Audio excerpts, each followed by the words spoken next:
নমস্কার। আজ আমরা দেখব পূর্ব বর্ধমান জেলার অন্তর্গত বর্ধমান শহরের অন্যতম প্রাচীন ও জাগ্রত মন্দির নারিকেল বাগান শ্রী শ্রী রক্ষাকালী মাতার মন্দির।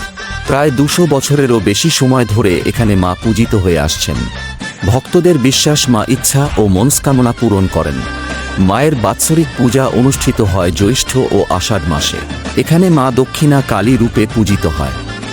মন্দিরের পাশেই অবস্থিত বর্ধমান মেডিকেল কলেজ হাসপাতাল। তাই বহু মানুষ অসুস্থ রোগীর সুস্থতা কামনায় মায়ের কাছে মানসিক করে থাকেন। ভক্তরা বিভিন্ন ধরনের মানসিক করেন এবং মা তা পূরণ করেন। পশ্চিমবঙ্গের বিভিন্ন জেলা থেকে এবং পার্শ্ববর্তী রাজ্য ঝাড়খণ্ড থেকে অসংখ্য ভক্ত মায়ের দর্শনে আসেন। মনস্কামনা পূর্ণ করার আশায় ভক্তরা ডন্ডি খাটেন। মায়ের পূজা শুরু হয় নিশি রাতে। বাৎসরিক পূজার আরতি সম্পূর্ণ অন্ধকারে অনুষ্ঠিত হয়।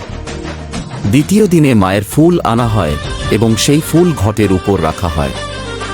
ভক্তদের বিশ্বাস অলৌকিকভাবে সেই ফুল নিজে থেকেই ঘটের উপর থেকে পড়ে যায়, যা মায়ের জাগ্রত রূপের পরিচয় বহন করে।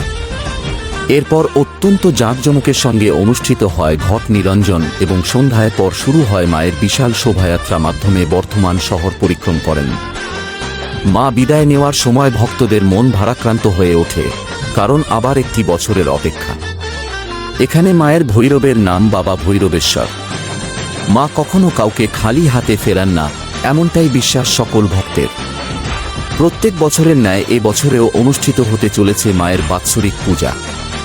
বাংলা ২৬শে আষাঢ় ১৪৩৩, শনিবার, ইংরেজি ১১ই জুলাই ২০২৬। সমস্ত ভক্তবৃন্দকে জানাই সাদর আমন্ত্রণ। স্থান নারিকেল বাগান, হসপিটাল রোড, পূর্ব বর্ধমান।